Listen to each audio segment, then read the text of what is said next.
Hello friends, page English classes YouTube channel में आपका स्वागत। और दोस्तों, आज का हमारा टॉपिक है राजनीतिक विज्ञान का भाग संवैधानिक विकास। पहला भाग दूसरा आपको पढ़ लिया था। और दोस्तों, कल की वीडियो में हमने ये देखा था कि रेगुलेटरी एक्ट क्या है। तो चलिए आज पढ़ते हैं आगे फिर से इंडिया एक्ट के बारे में और अदर एक्ट के बारे में।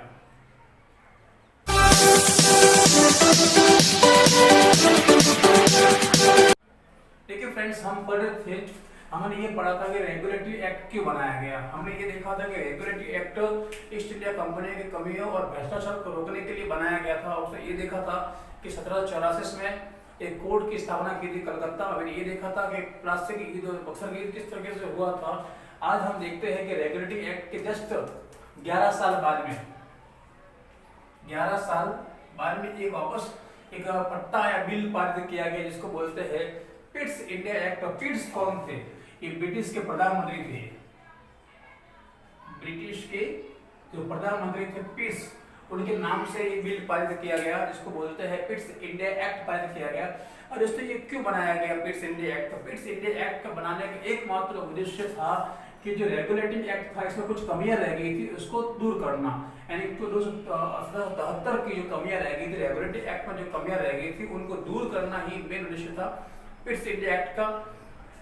अब क्या कमियां थी दोस्तों कि वहां पर साम्राज्य बना लिया, हुकूमत कर दी। लेकिन पिट्स ये चाहते थे कि वहां पर जो राजनीतिक मामले, क्योंकि तो भारत में अंग्रेजों को दो कार्य करने, पहले तक व्यापारिक कार्य था, लेकिन धीरे धीरे शासन करने का मन में आया तो उन्होंने कहा कि दोनों का डिवाइडेशन होना चाहिए। तो उन्होंने क्या कर दिया कि दोनों को बांट लिया। उन्होंने कहा कि राजनीतिक कार्य अलग होने चाहिए, व्यापारिक कार्य अलग अलग होने चाहिए। तो उन्होंने क्या कहा कि राजनीतिक कार्य के लिए तो बोर्ड ऑफ कंट्रोल बना दिया, राजनीतिक कार्य के लिए तो बोर्ड ऑफ कंट्रोल बना दिया, और व्यापारिक कार्य के लिए आपको कोर्ट ऑफ द डायरेक्टर बना लिया। एक तरह का दोहरा शासन ही था। दोहरा शासन की उपज भी यही से मानी जाती है कि दोहरा शासन हर हालत में, दोनों टाइप से देखो तो अंग्रेजों का हाथ में शासन था। पहली बार ब्रिटिश साम्राज्य साबित होगा भारत में वैध दस्तावेज, क्योंकि इसके पिट्स इंडिया एक्ट के बारे में हमारे भारत के आगे एक नाम जुड़ गया जिसे कहते हैं ब्रिटिश अधिकृत भारत, यानी कि ब्रिटिश भारत नाम जुड़ गया। पहले भारत अकेला था, लेकिन ब्रिटिश भारत का वो भारत किसका बन गया? ब्रिटिश का हो गया। ब्रिटिश भारत नाम जुड़ गया हमारे सामने ये एक्ट पिट्स इंडिया एक्ट के एक्ट के तहत। हमने दोस्तों 1973 में पढ़ा था कि वहाँ एक परिषद बनाई गई जहाँ पर सदस्यों की संख्या 4 थी। लेकिन पिट्स ने क्या कर दिया यहाँ पे कि गवर्नमेंट जो परिषद थी उसकी संख्या 4 से घटाकर 3 कर दी गई। और भारत में अनेक अंग्रेज पर मुकदमा, क्योंकि भारत में भ्रष्टाचार, ईस्ट इंडिया कंपनी में भ्रष्टाचार देखा, उसके लिए यहाँ पर रेगुलेटरी पारित किया गया। तो भ्रष्टाचार तो होता था, अब भ्रष्टाचार होता था तो उस पर अंग्रेज स्वतंत्र थे, इसीलिए इंग्लैंड में एक कोर्ट की स्थापना कर दी। और ये कहा गया अगर कोई भारत में अंग्रेज है और नियुक्त किसी कंपनी में है और वहाँ भ्रष्टाचार करता है तो उसके खिलाफ इंग्लैंड कोर्ट के तौर से मुकदमा चलाया जा सकता है। तो ये था हमारा एक पिट्स इंडिया एक्ट। तो आगे देखते हैं एक्ट के बारे में। चलिए फ्रेंड्स, पढ़ते हैं आगे। तीसरा नंबर है, अब कुछ अंग्रेजों ने कुछ चार्टर एक्ट बनाए। यहाँ से कुछ 5 चार्टर एक्ट बनाए उन लोगों ने। तो हम पहला पढ़ते हैं चार्टर एक्ट के बारे में, जिसको कहते हैं 1793 का चार्टर अधिनियम। हमने 1784 पढ़ लिया। 84 के जस्ट 9 साल बाद में, 9 साल बाद में ही ये उन्होंने एक एक्ट पारित किया, चार्टर अधिनियम पारित किया। अब क्यों किया गया? इसमें 2 काम उन्होंने खास काम किए। एक काम तो ये कर दिया कि जिस तरह से हमारे संविधान में आरक्षण की व्यवस्था है वो हर 10 साल के लिए बढ़ती रहती है, उसी प्रकार से अंग्रेजों ने भी अपने राजस्व को 20 साल के लिए बढ़ा दिया कि भी ये काम अभी पट्टा पूरा होने वाला था, लेकिन सरकार अंग्रेजों की कहा कि हम 20 साल और व्यापार करेंगे, तो 20 साल के लिए पट्टा बढ़ा दिया एक बार। अब दोस्तों, जो भारत में अनेक अंग्रेज थे उनको पेमेंट पहले खुद देते थे, लेकिन अब ये अधिकार दिया गया कि भारत में जो अंग्रेज है उनकी पेमेंट भी भारतीय कोष से दी जाएगी, लेकिन भारतीय में से दी जाएगी। तो एक हमारा जरा घाटा हो गया।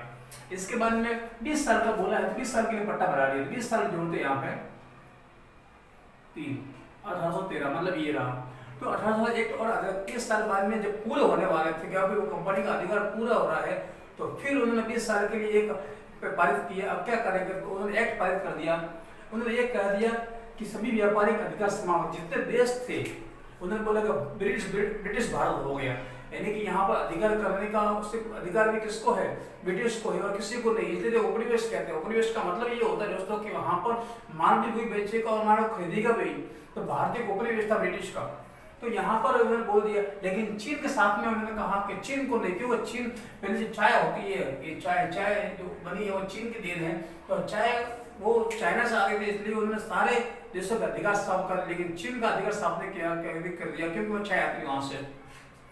उन्होंने कहा कि ईसाई धर्म का प्रचार करो, बड़े खूब प्रचार करो, आप उसको अलग अलग तरीके से लोग देख के ईसाई बना लो, ठीक है, और यहाँ मिशनरियां संस्थापित कर दो। यहाँ पर उन्होंने इस एक्ट के तहत 1813 के तहत उन्होंने ईसाई धर्म को प्रचार करने की छूट दे दी।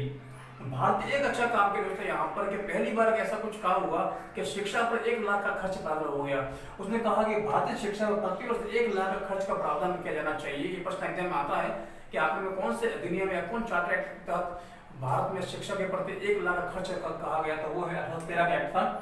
अब सर्वोच्च अधिकारी गवर्नर जनरल होगा। पहले बार देखा था कि बंगाल में गवर्नर था और रॉबर्ट क्लाइव था, उसके बाद में जीजी आगे वाला गवर्नर जनरल बन गया था, वो वॉरेन हेस्टिंग था। और उन्होंने ये कर दिया क्या कि अब सर्वोच्च अधिकारी होगा वो गवर्नर जनरल ही होगा, वो सारे अधीन कार्य किए जाना चाहिए। और उन्होंने एक काम करने जाते कि अब सरकार जा रही है तो क्या करना है, 20 साल और बढ़ा लीजिए, तो 20 साल के लिए और उन्होंने अधिकार बढ़ा दिया, मतलब 20 साल जोड़ेंगे। अगर आप अभी 20 साल और जोड़ते हैं, यहाँ से 20 साल जोड़ते हैं तो 3 और 33 हो जाएगा 1833 का अधिनियम। तो एक और एक्ट पारित किया गया, चार्टर एक्ट 1833 को पारित किया गया। चलिए देखते हैं आज फर्स्ट एक्ट के बारे में। चलिए फ्रेंड्स देखते हैं आगे 5वां नंबर। अपन देखा था कि 10 साल बाद में कौन सा आया, 1833 का चार्टर अधिनियम। इसके तहत क्या किया, जैसे देखा हर साल अंग्रेजों ने 20-20 साल के लिए पट्टा बढ़ा लिया, तो इस बार क्या कर दिया कि अपन ने देखा कि उसने सारे व्यापारिक जो अधिकार खत्म कर दिए थे चीन को छोड़ करके। लेकिन दोस्तों इस बार अलग ही कर दिया इन्होंने, 1833 में चीन से भी नाता तोड़ दिया, चीन को मना बोल दिया कि तुमको भी अधिकार करने का कोई हक यहाँ पे नहीं है। पहले ये काम कर दिया। अब दोस्तों देखा था यहाँ पे कि जो इंडिया है, जो ये हमारा भारत है, इसमें जो बंगाल था, बंगाल का जो पहला गवर्नर था वो था क्लाइव था। लेकिन बंगाल का पहला गवर्नर जनरल था वो था वॉरेन हेस्टिंग, ये था वॉरेन हेस्टिंग, तो ये था। लेकिन दोस्तों यहाँ पर एक बार उन्होंने ये कर दिया था कि यहाँ पर जो गवर्नर जनरल था, अब ये काम कर दिया कि अब बंगाल गवर्नर जनरल, बंगाल का नहीं पूरे भारत का गवर्नर जनरल बनेगा। तो अब की बार ये कर दिया इन्होंने, इस एक्ट के तहत बंगाल का ये पूरे भारत का गवर्नर जनरल बना दिया।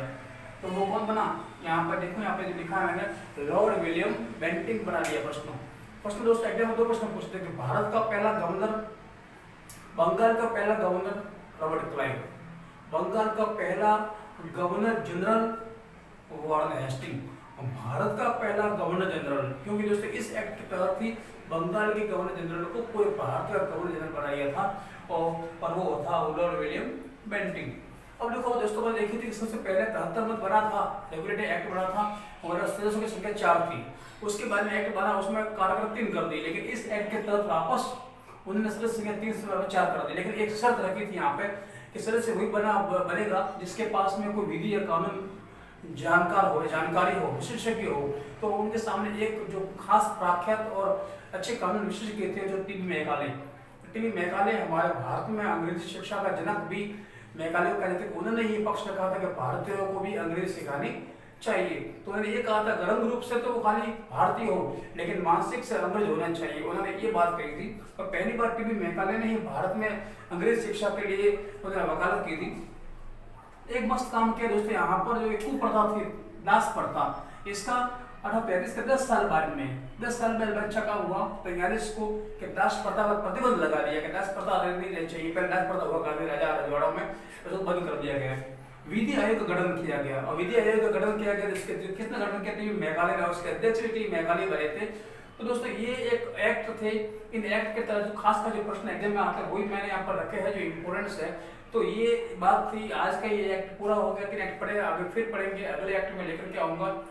छोटे वीडियो बनाना है दोस्तों, इसलिए इतना काफी है। मैं कल लेके आऊंगा वापस नया वीडियो, तब तक के लिए बाय बाय, और सब्सक्राइब नहीं किया कर लीजिए, ठीक है। थैंक यू दोस्तों।